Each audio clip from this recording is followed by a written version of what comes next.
이번 주에는 사사기와 룻기 두 권의 책을 함께 살펴보셔야 하기 때문에 오전에 사사기와 예수 그리스도 이어서 오늘 오후 시간에는 룻기와 예수 그리스도라는 제목으로 함께 말씀을 나누려고 합니다. 여러분, 반전이 있는 영화를 좋아하시나요? 대답을 하실 줄은 몰랐습니다. 그냥 여쭤봤는데 정말 좋아하시는 것 같습니다. 반전의 정석이라고 불리는 유주얼 서스펙트라는 영화 혹시 아십니까? 식스센스라는 영화. 다 아시네요. 브루스 윌리스가 귀신이래 하고 도망간 사람이 있었다는, 이거는 잘 모르십니까? 하여튼 그 반전을 알고 보면은 참 허망한, 근데 이 반전을 알기 전까지는 여러 가지 이해하기 어려운 장면들이 막 나오는데, 이 마지막 반전을 보고 나면 그 영화가 새롭게 보이는 그런 영화들이 있지요. 아무 정보 없이 처음 보면은 마지막에 일어나는 이 허를 찌르는 반전으로 인해서 한동안 멍한 기분이 들기도 하는 영화들이 있습니다. 반전이라는 기법은 이 소설이나 영화 등의 창작물에서 이 작품의 전개 중에 전제되어 오던 사실이 갑자기 뒤집히면서 지금까지 보던 사건을 완전히 다르게 볼 수 있는 정보가 나타나는 것을 말하는 것입니다. 성경 안에서 반전 영화와 같은 이야기를 꼽으라면 룻기를 들 수가 있을 것입니다. 룻기 전체에 걸쳐서 주인공은 나오미, 룻, 보아스 이 사람들처럼 보입니다. 그래서 표면적인 부분만 가지고 이 룻기의 주제를 말해보라라고 한다면 시어머니 나오미에 대한 룻의 지고지순한 사랑, 현실에서 보기 힘든 이 고부간의 아름다운 사랑 이야기, 그렇게 이야기할 수도 있을 것이고, 헤세드, 즉 인애의 정신을 행동으로 보여준 보아스의 성숙하고도 자비로운 모습을 귀감으로 삼아야 한다, 이런 이야기를 할 수도 있을 것입니다. 이렇게 지금까지 나오미와 룻, 보아스 이 사람들에게 집중되었던 이야기인데 마지막에 가서 아주 생뚱맞게 끝이 납니다. 예상치도 못했던 큰 반전이 룻기의 제일 마지막 장에서 나오는데요. 오늘 본문 17절 한번 보십시오. 17절 말씀 같이 한번 읽어보실까요? 시작. 그의 이웃 여인들이 그에게 이름을 지어주되 나오미에게 아들이 태어났다 하여 그의 이름을 오벳이라 하였는데 그는 다윗의 아버지인 이새의 아버지였더라. 그리고 마지막 구절에서 아주 강한 여운을 남기는 족보로 끝을 맺는데요. 22절도 같이 한번 읽어보실까요? 시작. 오벳은 이새를 낳고 이새는 다윗을 낳았더라. 원어로 보면 룻기는 다윗이라는 이 단어로 끝이 납니다. 다윗. 정말 생뚱맞은 끝맺음 아닙니까? 지금까지 한 번도 등장한 적이 없었던 이름이 제일 마지막에 등장하고 다윗이라는 그 이름으로 끝이 나는 거예요. 지금까지 실컷 나오미에 대해서, 룻에 대해서, 그리고 보아스에 대해서 설명이 나왔는데 마지막에 완전히 새로운 인물 등장하면서 끝이 납니다. 그것도 이스라엘 민족들에게는 아주 큰 의미가 있는 매우 중요한 인물의 이름이 나오면서 끝이 나지요. 주인공이 순식간에 바뀐 듯한 느낌이 드는 것입니다. 이 다윗이라는 인물이 그냥 평범한 인물이면 이렇게까지 생각이 들지 않을 텐데, 다윗이라는 인물이 워낙 중요한 사람이기 때문에, 그러고는 한 20장 정도 다윗에 대한 이야기가 더 나온다면은 이해가 되겠지요. 하지만 그냥 오벳은 이새를 낳고 이새는 다윗을 낳았더라라고 끝이 납니다. 앞에 모든 이야기가 오직 그들이 다윗이라는 사람의 선조였다라는 것을 말하기 위해서 부연된 설명같이 느껴지는 것이지요. 이 마지막 반전을 따르면 이 책의 제목은 사실 룻기로 부르기보다는 다윗의 뿌리라든지 다윗의 조상 이야기 이렇게 바뀌어야 할 것 같이 느껴집니다. 그만큼 이 마지막 구절은 룻기 이야기 전체를 뒤흔들 만한 강력한 힘이 있는 구절이지요. 우리는 사실 뭐 다윗 왕 잘 알고는 있지만 이 사람이 뭐 얼마만큼 중요한지 사실 이스라엘 백성들이 생각하는 것만큼 피부로 와닿지 않을 수도 있습니다. 하지만 이스라엘 백성들에게는 지금도 이스라엘 국기에 다윗의 별이 그려져 있을 만큼 이 다윗이라는 인물은 굉장히 중요한 인물이죠. 이 마지막 반전을 통해서 우리는 룻기 이야기를 다시 보아야 합니다.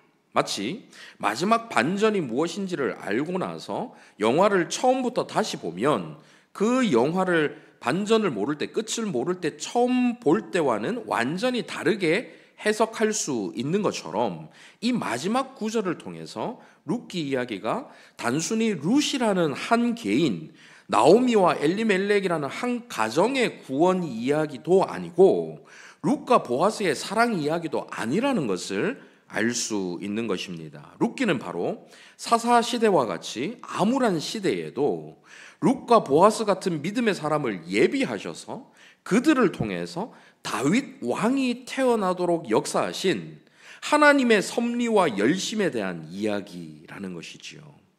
사사시대에 피폐해진 이스라엘의 그 텅 빈 삶이 어떻게 다윗 시대의 풍요로운 채움으로 바뀌게 될 수 있었는지, 그 전환의 결정적인 원동력이 바로 쉬지 않고 일하시는 하나님이심을 나타내 보여주는 책이 바로 룻기인 것입니다.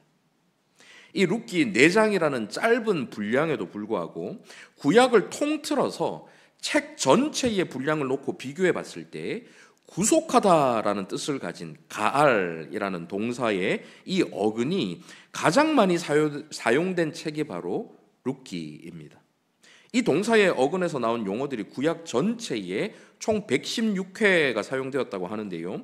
그중 룻기에서만 무려 22회나 사용되고 있습니다. 4개장밖에 안 되는데 그 속에서 구속하다라는 단어의 어근이 22회나 사용되고 있어요.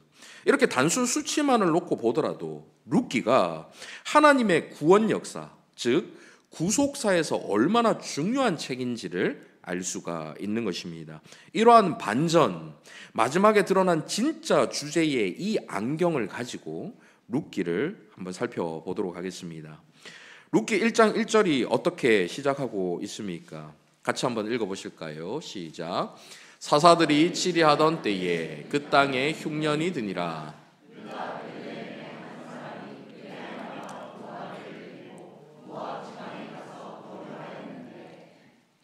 사사들이 치리하던 때에, 곧 오늘 오전에 살펴보셨던 이 사사시대입니다. 사사시대에 이스라엘 백성들이 살고 있던 그 가나안 땅에 흉년이 들었어요. 유다 베들레헴의 한 사람이 그의 아내와 2 아들을 데리고 이스라엘 가운데 다른 지역으로 간 것이 아니라 이방 땅인 모압 지방으로 갔습니다. 그것을 통해서 이스라엘 전 지역에 아주 극심한 흉년이 들었다라는 것을 알 수가 있지요. 2절에서 모압으로 떠난 그 사람의 이름이 엘레멜렉이라고 나옵니다. 그리고 아내의 이름이 나오미라고 나오지요. 이들은 하나님께서 주신 기업을 버리고 이방 땅 모압으로 향했습니다. 여호수아 통해서 또 지난주와 이번 주까지 살펴보신 내용처럼 정복 전쟁을 하고 가나안 땅에 각 지파별로 분배를 받았는데 자신이 기업으로 받은 그 땅을 버리고 간 거예요. 이방 땅으로, 모압 땅으로 향한 것입니다. 이 모압이라는 곳은 사실 이스라엘 백성들이 이주하기에 적절한 곳이 아닙니다. 창세기 12장에 보시면 하나님께서는 아브라함에게 아버지의 집을 떠나 하나님께서 보여주실 땅으로 가라고 명령하시죠. 그래서 아브라함이 조카 롯에게 먼저 땅을 고르라고 했고, 그는 푸른 초원이 펼쳐져 풍요로워 보이는, 여러분 잘 아시는 소돔과 고모라 그 땅을 선택했습니다. 하지만 그 땅의 악행이 극에 달해서 하나님의 심판이 그 땅 가운데 임하게 되지요. 소돔과 고모라를 떠난 이 롯과 2 딸은 근처 동굴에 정착을 했는데 악한 도시에서 악한 영향을 받은 2 딸이 아주 악한 생각을 합니다. 아버지를 통해서 그들이 대를 이을 생각을 하게 되는 것이죠. 그렇게 큰 딸이 낳은 아들이 바로 모압이었습니다. 그리고 모압 족속의 조상이 되지요. 이 모압 족속은 그모스라고 불리는 우상신을 섬기는 이방 민족이었는데 그들은 그 우상에게 어린 아이를 인신제사로 제물로 바치는 그 인신제사를 하는 아주 악독한 족속이었습니다. 그런 땅으로 지금 엘리멜렉과 나오미 가족이 이주를 하게 된 것이죠. 그들에게는 두 아들이 있었는데요. 그 이름은 말론과 기럨입니다. 말론이라는 이름의 뜻은 병이 들다, 아프다라는 뜻이에요. 의외이죠. 그런 이름을 아들에게 이렇게 붙여줬다는 것. 기럨이라는 이름은 쇠약한, 소모된이라는 뜻의 이름입니다. 아들 이름이 우리식으로 따지자면 김아픔, 김쇠약 뭐 이렇게 이제 이름을 지은 겁니다. 참 특이한 이름 아닙니까? 이것은 모두 가나안식 이름인데요. 일부러 이름을 안 좋은 뜻을 넣어서 지어서 장차 생길지 모르는 안 좋은 일들을 막기 위해서 이렇게 이름을 지은 게 가나안 풍습입니다. 소위 액땜이라고 하지요. 뭐 세상 말로는 안 좋은 일들이 안 좋은 이름을 보고 떠나가게 만드는 거. 이 아들들에게 안 좋은 일이 찾아왔다가도 그 이름이 안 좋으니까 그걸 보고 떠나가게 만드는 가나안의 관습에 영향을 받은 이름인 것입니다. 이 말론과 기럨의 아버지 엘리멜렉이라는 이 사람의 이름의 뜻은 하나님이 나의 왕이시다라는 뜻이에요. 나오미는 나의 즐거운 자라는 의미입니다. 이 엘리멜렉과 나오미의 부모는 이스라엘의 왕이 없던 시대에 하나님을 왕으로 섬긴 아주 신실한 자들로 보입니다. 그래서 아들 이름을 하나님이 나의 왕이시다라는 뜻의 엘리멜렉이라고 지어준 것이지요. 하지만 이 엘리멜렉과 나오미가 자식 이름을 김아픔, 김쇠약 뭐 이렇게 지은 것을 봐서는 그들이 부모 세대의 믿음을 잘 존수받아서 믿음이 아주 투철했다라고 보기에는 좀 어렵습니다. 그도 그럴 것이 그들이 삶의 어려움을 피해서 하나님께서 주신 약속의 땅을 버리고 모압이라는 이 이방 땅으로 이주를 한 것만 봐도 그들의 영적인 상태를 어느 정도 유추해 볼 수 있는 것이죠. 그래서 가나안화되어서 가나안 주민들의 그 풍습을 따르게 되고 자신들이 기업으로 받은 그 땅의 소중함을 별로 소중하게 생각하지 않고 떠났던 사람들 아닌가 이렇게 유추해 볼 수가 있는 것입니다. 3절부터는 룻기의 이야기가 이제 나오미를 중심으로 전개되는데요. 나오미의 남편 엘리멜렉이 죽고 나오미의 두 아들이 죽고 나오미가 두 며느리에게 말하고 이런 식으로 나오미의 눈으로 룻기를 보게 만듭니다.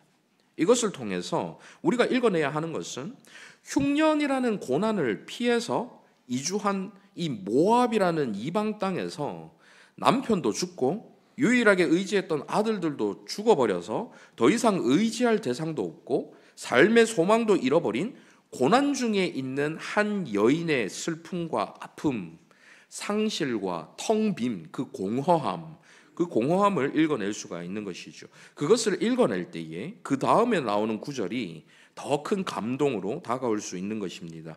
룻기 1장 6절 같이 한번 읽어보실까요? 화면을 보시면서요. 시작.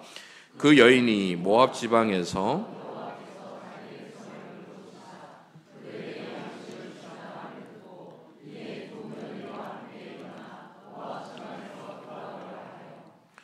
원치 않는 고난을 당했지요. 그것도 정신을 차릴 수 없도록 계속해서 이어지는 고난 가운데 절망하고 있던 나오미였습니다. 그런 나오미에게 지금 희망의 메시지가 전해지고 있습니다. 여호와께서 자기 백성을 돌보시사 그들에게 양식을 주셨다 함을 듣게 되었던 것이죠.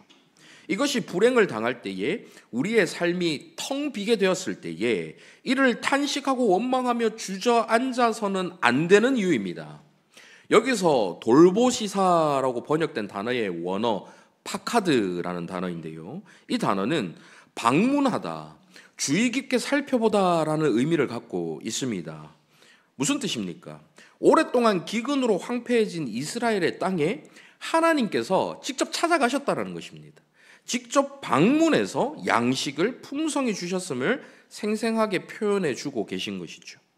고난 가운데 우리가 하나님께로 돌아가면, 하나님께 가까이 나아가면 하나님께서 우리를 맞이해 주시지만 사실은 그 이전에 하나님께서 먼저 찾아와 주셔서 하나님께로 돌아갈 수 있는 힘을 우리에게 부어주시는 것입니다.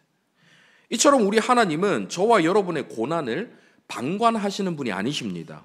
어려움 가운데 터져 나오는 신음으로 기도하는 저와 여러분의 그 기도를 결코 외면하지 않으십니다.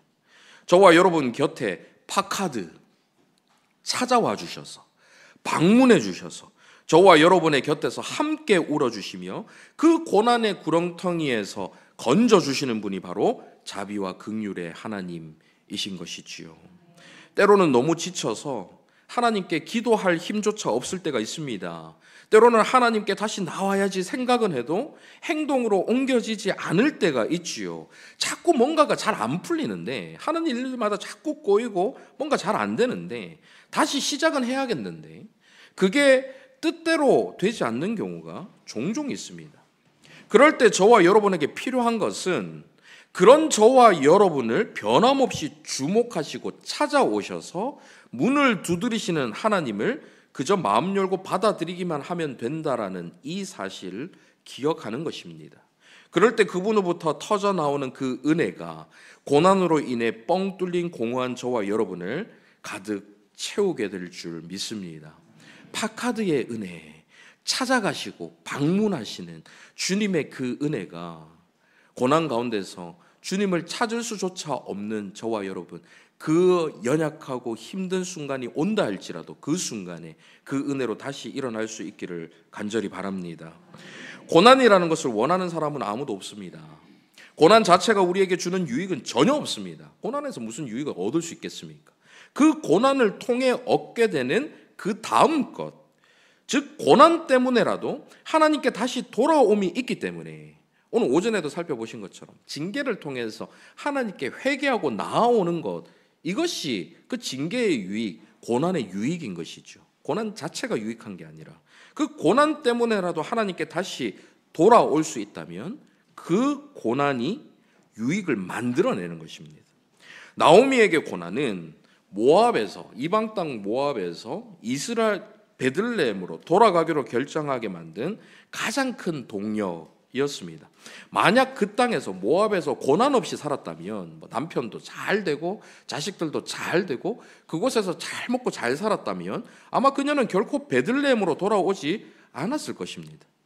이렇게 우리가 어떤 상태이든 간에 끝까지 자기 백성을 돌보시는 하나님께서는 우리에게 닥친 고난을 하나님께로 돌이키도록 하는 도구로 사용하시는 것이지요.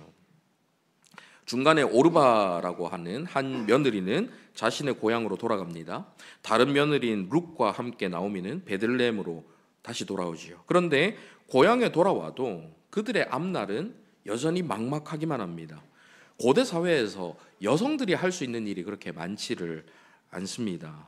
그저 밭에서 떨어진 곡식들을 주워다가 겨우 끼니를 연명할 수밖에 없었지요. 그런데 룻기 2장 3절과 4절 한번 보십시오. 2장 3절 4절 같이 한번 읽어보실까요? 화면을 보시면서요. 시작. 룻이 가서 베는 자를 따라 밭에서 이삭을 줍는데 우연히 엘리멜렉의 친족 보아스에게 속한 밭에 이르렀더라. 마침 보아스가 베들레헴에서부터 와서 베는 자들에게 이르되 여호와께서 너희와 함께 하시기를 원하노라 하니 그들이 대답하되 여호와께서 당신에게 복 주시기를 원하나이다 하니라. 아멘. 룻이 베는 자들을 따라서 밭에서 이삭을 줍는데 우연히 보아스라는 사람의 밭에 이르게 되었습니다. 여기서 우연히라는 단어는 뜻밖의 기회나 행운을 의미하는 말인데요. 룻이 의도적으로 보아스의 밭에 들어갔거나 보아스를 만나기 위해 계획을 세운 것이 아니라 말 그대로 우연히 뜻하지 않게 아무것도 모르고 거기로 들어간 것입니다. 그런데 4절은 뭐라고 시작합니까? 마침 룻이 우연히 들어갔는데 그때 마침 보아스가 그곳에 나타나지요. 여기서 마침이라는 말은 두 가지 용법이 있는데 하나는 시간의 연속성을 가리키는 용법입니다. 바로 그때 이런 뜻이지요. 두 번째는 놀라움이나 주의를 환기시키는 표현인데요. 그런데 놀랍게도 또는 그런데 보라 이렇게 해석을 할 수가 있습니다. 두 용법 모두 놀라움의 요소가 들어가 있지요. 룻기 기자는 이 두 단어를 사용하면서 룻과 보아스의 만남에 놀라움을 표현하고 있습니다. 우연히 갔는데 마침 그곳에서 보아스를 만나게 됐고 룻을 만나게 되었다. 여기서 우연이라고 표현했다고 해서 말 그대로 우연이라는 의미는 아닙니다. 물론 룻의 입장에서는 우연이지만요, 하나님의 입장에서 우연이란 있을 수가 없습니다. 우리의 눈에 보이는 우연처럼 보이는 일들도 모두 인간의 생사화복을 주관하고 계시는, 모든 것을 아시는 하나님의 섭리 안에 들어가 있는 것이죠. 하나님께서는 이 보아스와 룻을 통해서 하나님의 그 구원 역사, 구속의 사역을 성취하시기 위해서 룻의 걸음을 인도하셔서 특별히 엘리멜렉의 기업을 물을 의무가 있는 이 보아스의 밭에 우연히 들어가게 하셨습니다. 그리고는 마침 보아스가 나타나서 룻을 발견하게 하시지요. 모든 것은 하나님의 작정 안에, 그 작정을 실행하시는 섭리 안에 있는 사건들인 것입니다. 이 우연히와 마침, 이것은 룻기 전반에 걸쳐서 반복해서 나타납니다. 이 우연히와 마침을 통해서 실제적으로 한 개인과 가정의 인생을 다스리시는 왕이 바로 하나님이심을 보여주는 것이죠. 우리 삶 속에서 일어나는 수없이 많은 우연들, 그 우연들이 우연인 것처럼 보이지만 모두 하나님의 뜻 안에 있는 것들이고, 그것을 통해서 마침 누군가를 만나거나 마침 어떤 것을 깨닫게 하거나 마침 무엇인가를 얻게 해서 하나님의 뜻이 그 속에서 이루어질 수 있도록 만들어주시는 것입니다. 그리고 룻기의 마지막 장인 오늘 본문에서 나오는 이 계보를 통해서 하나님은 단순히 한 개인과 가정만 우연히와 마침으로 다스리시는 것이 아니라 친히 위대하게 쓰신 왕 다윗을 이스라엘에게 선물로 주시면서 이스라엘 민족과 그 나라를 다스리시는 진짜 왕이 바로 하나님이심을 보여주시는 것이에요.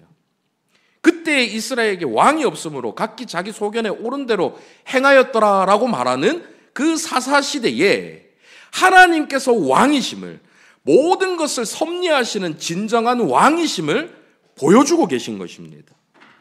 신약을 거친 저와 여러분은 이 계보가 궁극적으로 다윗의 자손으로 오신 예수 그리스도까지 이어지는 것을 잘 알기 때문에 이 마지막 구절을 통해서 하나님께서 이스라엘 민족을 다스리시는 것으로 국한되지 않고 인류의 구원을 위해 친히 전 세계사를 다스리고 계시는 유일한 왕 중의 왕이심을 바라볼 수 있게 되는 것이죠. 따라서 룻기는 이렇게 표면적으로는 룻과 나오미의 인생 여정이지만 내용적으로는 그 인생을 움직이시고 이끄시는 진정한 왕이신 하나님의 구원에 대한 이야기다라고 할 수가 있는 것입니다. 이것을 조금만 더 구체적으로 살펴보도록 하겠습니다. 오늘 본문 18절 한번 보십시오. 18절에는 베레스의 계보는 이러하니라 하면서 족보가 등장합니다. 베레스는 야곱의 넷째 아들 유다에게서 난 사람인데요, 이 족보에 등장하는 인물은 모두 10명입니다.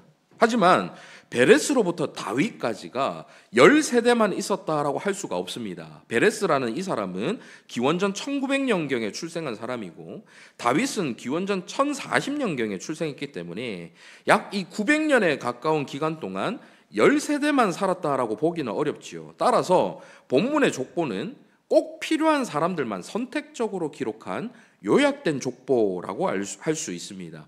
성경에서 이 10이라는 숫자가 완전함을 의미하듯이 여기서 10세대가 언급된 것은 그 모든 세대에 하나님께서 당신의 백성에게 베푸신 은혜가 완전하고 충만했다라는 것을 나타내는 것입니다. 10명의 이름 가운데에 처음 5명은 출애굽 이전 시대의 인물들입니다.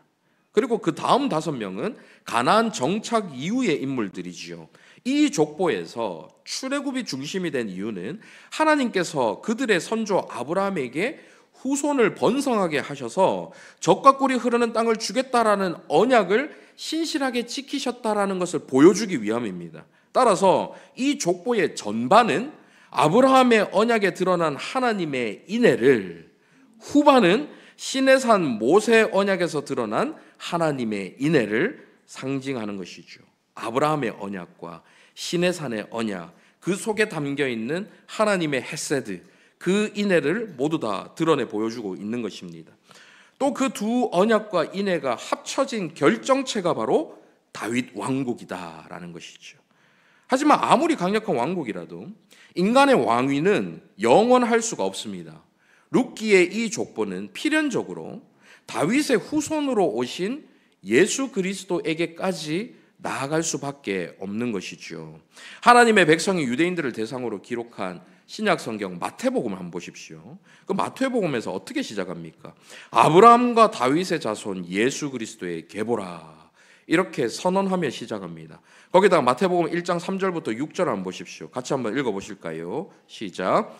유다는 다말에게서 베레스와 세라를 낳고, 베레스는 헤스론을 낳고, 헤스론은 람을 낳고, 람은 아미나답을 낳고, 아미나답은 나손을 낳고, 나손은 살몬을 낳고, 살몬은 라합에게서 보아스를 낳고, 보아스는 룻에게서 오벳을 낳고, 오벳은 이새를 낳고, 이새는 다윗 왕을 낳으니라. 오늘 읽으신 본문 룻기의 이 족보를 그대로 인용하고 있죠. 예수 그리스도의 계보를 보여주시면서 룻기의 이 족보를 인용하고 있습니다. 하나님께서는 구약 이스라엘의 역사를 처음부터 끝까지 예수님께서 오실 것에 맞추어서 인도하고 계신 거예요. 이러한 사실이 룻기를 통해서도 드러나고 있는 것입니다. 그리고 신약을 여시면서 그 준비된 역사 가운데 예수 그리스도께서 실제로 이 땅에 오셨음을 확실하게 보여주고 계신 것입니다. 구약을 통해서 신실하게 계속해서 보여주신 예수 그리스도의 탄생에 대한 그 이야기를 신약을 열면서 확실하게 증명해 보여주고 계신 것이지요. 하나님의 이러한 놀라운 섭리는 보아스와 룻이 결혼해서 오벳을 낳았다라는 오늘 본문 13에서 17절까지의 기록에서도 동일하게 나타납니다. 먼저 13절 한번 보십시오. 다시 한번 같이 읽어보실까요? 시작. 이에 보아스가 룻을 맞이하여 아내로 삼고 그에게 들어갔더니 여호와께서 그에게 임신하게 하심으로 그가 아들을 낳은지라. 모압 여인 룻은 10년 동안 아이를 갖지 못했습니다. 그런데 여호와께서 그에게 임신하게 하심으로 하나님께서 생명을 주셨어요. 그가 아들을 낳았다고 합니다. 인간의 능력이 아니라 생명의 근원 되시는 하나님의 손길에 의해서 새 생명을 얻게 된 것이죠. 그러니 14절 한번 보십시오. 여인들이 나오미에게 이르되 찬송할지로다 여호와께서 오늘 내게 기업 물을 자가 없게 하지 아니하셨도다. 이 아이의 이름이 이스라엘 중에 유명하게 되기를 원하노라. 여인들이 하나님께 영광을 올려드립니다. 그리고 이 아이의 이름이 이스라엘 중에 유명하게 되기를 원한다고 축복하지요.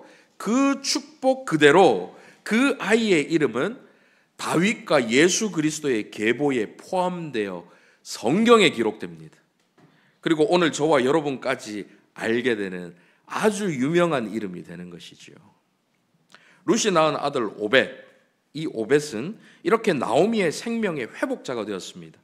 나오미나 룻이나 남편과 아들을 죽인 속된 말로 재수 없고 저주받은 여인, 이런 낙인을 떼어낼 수 있었습니다. 당당히 여호와의 언약적 사랑인 헤세드, 그 인애 안에 다시 들어오게 된 것이지요. 이 오벳이라는 이름은 섬기는 자 또는 종이라는 뜻입니다. 본문 17절을 보시면 특이하게도 나오미나 룻이 이 이름을 지어준 것이 아니라 그의 이웃 여인들이 지어준 이름입니다. 나오미가 그 이름을 받아들인 이유는 아마도 그들 모두가 여호와 하나님을 섬기는 자로 살아가겠다라는 다짐의 의미가 있었겠죠. 하지만 이 오벳이라는 인물에 대해서 생각해 봐야 하는 부분이 조금 더 있습니다. 오벳은 사실 엘리멜렉 집안과 아무 상관이 없습니다. 나오미의 남편, 룻의 시아버지인 엘리멜렉과는 상관이 없는 아들이에요. 오벳은 할아버지 엘리멜렉과 아버지 말론과는 피 한 방울도 섞이지 않은 후손입니다. 친아버지 보아스는 엘리멜렉의 먼 인척이었고 어머니 룻은 이방 모압 족속이에요. 모압 출신입니다. 혈연으로 따지고 보면 나오미에게는 완전히 남의 자식이지요. 말하자면 오벳은 엘리멜렉 집안의 양자로 받아들여진 셈입니다. 이렇게 엘리멜렉의 집안의 양자로 받아들여진 오벳이 다윗과 예수님의 선조까지 된 것이지요. 하나님께서는 결코 인간을 혈통이나 사회적 지위 혹은 과거의 이력 같은 외적인 조건으로 판단하지 않는다라는 것을 알 수가 있습니다. 본문의 계보를 계속해서 한번 보십시오. 베레스는 유다의 며느리인 다말이 시아버지와 부정한 관계를 통해서 태어난 인물입니다. 보아스는 여리고의 기생 출신인 라합에게서 태어난 아들이에요. 오벳도 마찬가지로 이방 나라 모압 여인의 룻에게서 태어난 아들입니다. 이스라엘 역사상 가장 위대한 왕이었던 다윗과 그가 예표하는 그의 후손 예수 그리스도의 족보 안에 이방인과 불의한 방법으로 출생한 사람들이 섞여 있습니다. 이것은 하나님께서 앞서 말씀드린 것처럼 혈통이나 어떤 외적인 조건들로 사람을 택하지 않으신다라는 것을 보여주고 계신 것이죠. 이것은 동시에 유대인들도 아브라함의 육신적인 후손이라고 해서 자동으로 구원을 받을 수 있는 것이 아니다라는 것을 뜻하기도 하는 것입니다. 하나님의 구원의 기준은, 더 정확하게 말해서 하나님의 사랑을 베푸시는 기준은 인간의 생각과 기대와는 전혀 다릅니다. 만약 하나님께서 우리를 외적인 조건에 의해서 판단하시고 그 판단에 따라서 구원하신다면 사실 이 땅에서 구원을 받을 수 있는 사람이 과연 얼마나 될까요? 우리의 순종, 우리의 행위, 우리의 그 어떤 공로와는 아무런 상관없이 하나님의 절대적인 지혜와 주권으로 구원받을 하나님의 백성들을 택하여 주셨습니다. 무조건적인 선택이지요. 그리고 그 택하신 백성들이 구원을 받을 수 있도록 예수 그리스도께서 오벳으로 우리를 섬기는 종으로 이 땅에 오신 것입니다. 하나님께 택함받은 모든 세대의 자녀들이 오벳과 같이 그리스도로 인해 하나님의 양자됨이 완성될 때까지 단 한시도 그 구원을 위한 열심을 멈추지 않으시는 것입니다. 오벳, 섬기는 자, 그 섬기는 자가 되어서 이 땅에 오신 예수 그리스도를 통해서 저와 여러분이 하나님의 오벳, 양자가 된 것이에요. 주님은 이렇게 이 세상에서 모든 것을 잃고 아무런 희망도 없는 저와 여러분을 찾아오셔서 하나님 나라의 기업을 이어가게 해주셨습니다.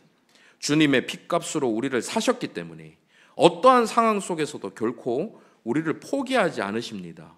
어떤 대가를 치르셨는데, 어떤 값을 주고 사셨는데 어떻게 저와 여러분을 버리실 수 있겠습니까? 하나님의 너무나도 소중하신 그 아들의 핏값을 주고 저와 여러분을 사셨는데 결코 저와 여러분을 버리지도 떠나지도 않으시는 것이죠. 이제 말씀 맺겠습니다. 룻기는 흉년과 장례식으로 시작됩니다. 하지만 그 마지막은 풍성한 수확과 결혼식으로 끝이 납니다. 극심한 고통과 고난 가운데서도 하나님의 날개 아래에서 보호받기 위해 모압을 떠나 베들레헴으로 온 이 룻과 나오미에게 하나님께서 긍휼과 인애를 베풀어 주셨습니다. 그리고 룻과 나오미의 이 텅 빈 인생을 가득 채워주셨지요. 하나님께서는 룻과 나오미 같은 평범한 사람들, 사실 평범함에도 미치지 못하는 연약한 과부들을 택하셔서 위대한 하나님의 그 구속사를 이루어 가셨습니다. 오늘날도 마찬가지입니다. 죽으시고 부활하셔서 하나님 우편에 앉아 계신 예수 그리스도를 믿는 저와 여러분과 같은 평범한 그리스도인들을 통해서 하나님께서는 영원 안에서 이루어지고 있는 놀라운 구원의 역사를 오늘도 저와 여러분을 통해서 변함없이 이루어가고 계신다는 사실 믿으시기를 바랍니다. 우리의 인생에 특출남이 없더라도 지극히 평범해 보일지라도 오히려 그 평범함조차도 이르지 못하는 인생이라 할지라도 하나님께서 그 인생을 들어 쓰셔서 하나님의 놀랍고도 영원한 그 구원의 역사를 이루고 계신 것이죠. 이 믿음을 통해서 저와 여러분의 인생에서 일어나는 크고 작은 일들에 일희일비하지 않고 그 일들 너머로 성취되는 하나님의 구원의 역사들을 믿음으로 바라보며 살아가는 저와 여러분 다 되시기를 간절히 바랍니다. 아멘. 이 시간 말씀을 생각하며 함께 찬양했으면 좋겠는데요. 주가 보이신 생명의 길 함께 고백하시겠습니다.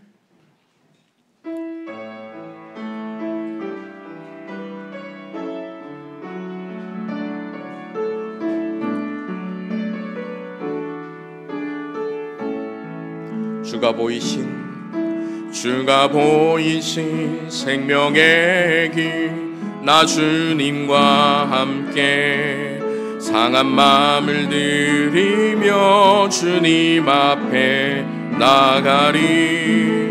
나의 의로움이 되신 주 그 이름 예수, 나의 길이 되신 이름 예수.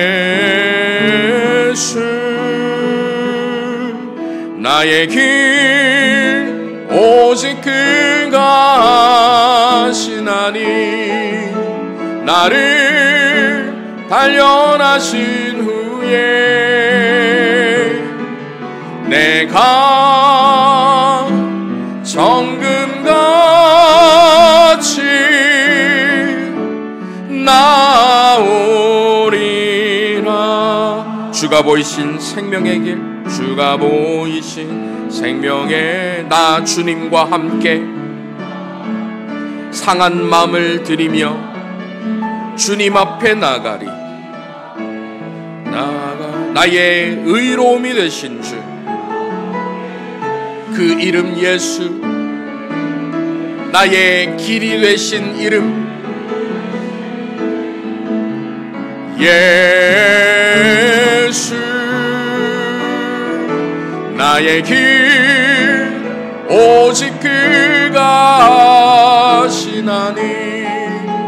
나를 단련하신 후에 내가 정금같이 나오리. 나의 길 오직 그가 하시나니. 나의 길 오직 그가 하시나니. 나를 단련하신 후에 내가 정금같이 나오리라.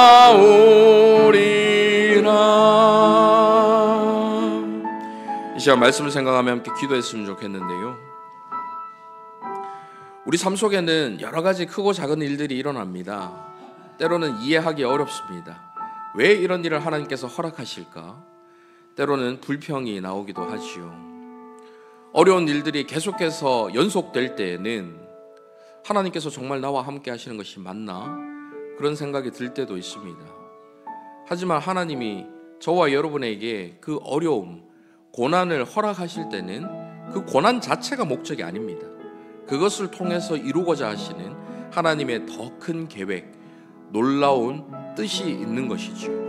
그 뜻을 믿고 믿음으로 나아가는 자들은 어떤 상황 속에서도 흔들림 없이 걸어갈 수가 있습니다. 우리의 매 순간의 매 일상의 삶 속에서 펼쳐지는 그 수많은 일들, 크고 작은 그 모든 일들을 통해서 하나님께서는 영원의 가치가 있는 하나님의 그 구원의 역사를 성취하고 계신다는 사실, 우리가 믿음으로 받아들이며 그 사실을 붙들며 기억하며 우리 삶 속에서 어떤 일이 일어난다 할지라도 변함없이 하나님께 감사하고 하나님께서 합력하여 선을 이루어 주실 그 사실을 믿음으로 바라보며 기뻐하며 나아갈 수 있는 저와 여러분 되시기를 바랍니다. 이 시간 함께 기도하실 때 하나님, 우리 삶 가운데서 하나님께서 이루실 그 놀라운 구원 역사를 믿음의 눈으로 바라보게 하여 주시고, 어떤 상황 속에서도 주님께서 주시는 그 참된 평강과 안식을 누리며 살아가는 저희 모두가 되게 하여 주시옵소서. 같이 한번 기도하며 나가도록 하겠습니다. 살아계신 아버지 하나님, 때로는 우리 인생 가운데서 크고 작은 일들 때문에 낙망하고 실망할 때 있습니다. 불평할 때 있습니다. 하지만 그 모든 일들을 통해서 결국에는 하나님께서 합력하여 선한 일을 이루신다라는 것을 룻기의 이 모든 섭리를 통해 우연히와 마침을 통해 이루하시는 하나님의 그 놀라우신 구원의 역사들을 통해서 저희들이 발견할 수 있게 하심에 감사를 드립니다. 우리의 매 순간의 삶을 통해 하나님께서 성취하고 이루실 그 놀라운 일들을 저희들이 바라보게 하여 주시고, 그 일들을 통하여 감사하며 기뻐하며 나가는 저희 모두가 될 수 있도록 인도하여 주시옵소서. 살아계신 아버지 하나님, 때로는 이해할 수 없고 때로는 다 알 수 없는 크고 작은 일들이 우리 삶 속에서 펼쳐집니다. 하지만 룻이라는 한 개인의 그 역사 속에서 우연히와 마침을 통해 결국 하나님의 놀라운 구원의 역사를 이어나가고 성취해 나가신다는 사실을 바라보며 오늘을 살고 있는 저희 모두의 일상과 삶을 통해 하나님께서 동일하게 변함없이 역사하시고 하나님의 놀라운 일들을 이루실 것을 믿음으로 바라보게 하심에 감사를 드립니다. 그 믿음 가지고 매 순간 매 일상의 삶을 통해서 하나님께만 영광 올려드리며 하나님을 향한 감사를 잃지 않는 저희 모두가 될 수 있도록 인도하여 주시옵소서. 저희의 크고 작은 일상을 통해 하나님을 이루시기에 오늘 이후로 펼쳐질 매 시간 매 때마다 우리 삶 속에서 이루어지는 모든 일들이, 그것이 기쁜 일이든 슬픈 일이든 어려운 일이든 즐거운 일이든 상관없이 소중한 일들이라는 것을 저희들이 깨닫게 하심에 감사를 드립니다. 매 순간 펼쳐지는 일상의 삶 속에서 매 순간마다 하나님께 감사하고 하나님을 바라보며 살아갈 수 있도록 인도하여 주시고, 하나님께서 결국에는 선으로 이루실 그 모든 열매들을 저희들이 믿음으로 바라보며 살아갈 수 있도록 인도하여 주시옵소서. 살아계신 예수 그리스도의 이름으로 기도하옵나이다. 아멘.